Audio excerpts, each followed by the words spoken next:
خیبر پختونخوا کے مختلف علاقوں میں پھر سے بارشوں کا سلسلہ شروع ہو چکا ہے۔ محکمہ موسمیات کے مطابق بارشوں کا سلسلہ وقفے سے آئندہ 24 گھنٹے تک جاری رہنے کا امکان ہے۔ مزید بتا رہے ہیں عامر شمیل۔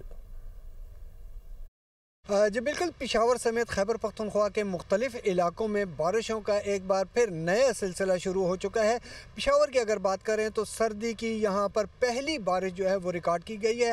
آج صبح سے ہی بارش کا یہ سلسلہ شروع ہو چکا ہے۔ پشاور کی اگر بات کریں تو پشاور میں اب تک 1 ملی میٹر تک بارش ہو چکی ہے، جبکہ چترال میں 7 ملی میٹر، تیمر گرہ میں 1 ملی میٹر اور دیر میں 4 ملی میٹر تک بارش ریکارڈ کی گئی ہے۔